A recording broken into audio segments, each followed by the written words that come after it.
Hey everyone, and welcome to MAC 1105, section 1.1, linear and rational equations.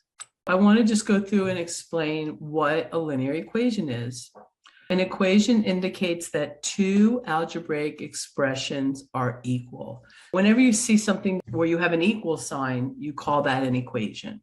Linear equations in one variable is an equation that can be written in the form ax plus b equals c, where a, b, and c are real numbers. And most important, a can't be equal to 0. If a is equal to 0, then you can see that what you would have here would be, you wouldn't have an x, you would just have 1 equals 1. It's important that a is not equal to 0. The linear equation has everything is to the first power. So we don't write to the first power, but we assume if there's no exponent that it is to the first power. That's what makes something a linear equation. And what we're talking about here is a linear equation with only one variable. We can see this is also a linear equation because the y is our variable and it's to the first power. And here, again, the same thing. A is our variable, it's to the first power. This would not be an equation because it doesn't equal anything. We would call this just an expression. We can't solve expressions, they just are. But we can solve equations. Basically, I'll show you the steps. The first thing we want to do is we want to get rid of the parentheses. The first step is eliminate parentheses.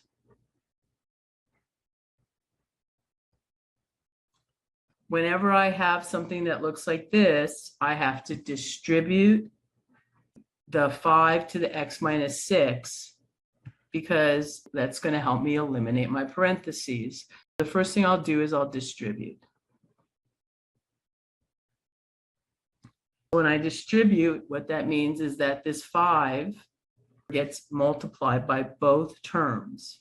We end up with 5x minus 30. 5x because I multiply 5 times x, and then minus 5 times 6 is 30. Now I don't need that parenthesis anymore. Minus 2x equals 3. And then now we have this minus in front of the parentheses. And you could really look at it as there's a minus 1 in front, and we're going to distribute that. A negative 1 times x would be negative x. And negative 1 times positive 1 is negative 1. Now I've distributed. And the next thing I want to do is I want to combine like terms. I can see here on the left-hand side that I have a 5x minus 2x. 5x minus 2x is positive 3x. That takes care of this and this. And then minus 30 equals, and I'm going to again combine like terms on the right-hand side. So I have this 3 minus 1, which gives me 2 minus x. Isolate my variable. Whatever I do to one side, I have to do to the other side. Here, I'm going to get my x's onto the left-hand side. I leave the 3x there, but I'm going to add x to both sides. So I get 4x minus 30 is equal to 2. And minus x plus x cancel. That's why I added x, so that I could get rid of that x on the right-hand side. Now I need to get that 30 away from the x, because we want to get x on one side and everything else on the other. So how am I going to do that? I'm going to add 30 to both sides. I get 32. And on the left-hand side, these are going to cancel, and I get 4x. I'm going to always do adding and subtracting first here. Let me see. I'll say we're going to add and subtract first.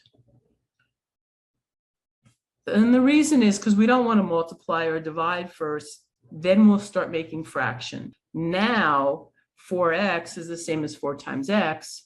I do the opposite operation, which is division. I'm going to divide both sides by 4. And these cancel. And I end up with x equals 32 over 4 is 8. And that is my final answer. I would say add, subtract first, multiply and divide second. Number 2. Now, some of you might think, oh no, fractions. Usually that happens. Don't worry. We're going to do exactly the same thing. We're going to follow our steps. What were our steps? We're going to eliminate the parentheses by distributing. We're going to combine like terms. We're going to isolate the variable using addition and subtraction first and multiplication and division second. First thing I'm going to do is I'm going to distribute. I have 1/3 times 1 is 1/3 minus 1/3 times x is 1/3 x. And you can write that as 1/3 x or x over 3. 1/3 x is the same as x over 3. Whichever way you want to write it is fine. Minus x plus 1 over 2 equals -2. Now notice really what we have here is fractions. Actually, I'm going to rewrite this as x over 3. I think this might help. It's exactly the same. Now, whenever I want to add or subtract fractions, I need a common denominator. I always want to find my LCD.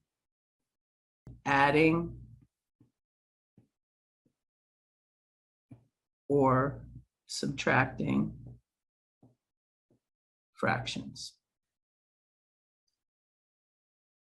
My least common denominator here is going to be 6 because my denominators are 3 and 2. They have no factors in common. I'm just going to multiply them together and I get 6. Number 2, I'm going to multiply both sides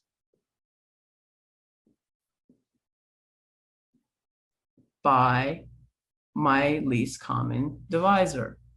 I'm going to multiply this side by 6, and I'm going to multiply this side by 6.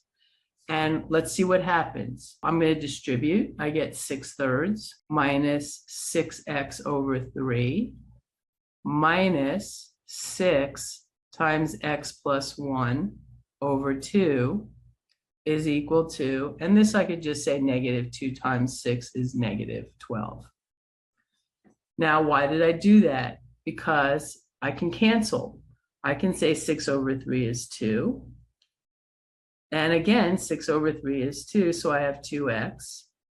And here, I can cancel this 6 and this 2, and that would give me 3 times x plus 1 is equal to -12. Let's keep going. I have 2 minus 2x, and now I'm distributing that -3 into the terms in the parentheses. So I get -3x minus 3 equals -12. And now I'm going to combine like terms. I have 2 minus 3, which is -1. And then I have -2x minus 3x, which is -5x. and that's going to equal negative 12. I'm going to add 1 to both sides because I'm isolating my x. These cancel. I get negative 5x equals negative 11. And then I'm going to divide both sides by negative 5. The way that signs work for division is exactly the same way they work for multiplication. A negative times a negative is a positive, and a negative divided by a negative is positive. The negative 5 and the negative 5 cancel, and I get x equal, these negatives cancel, and I just end up with x equals 11/5.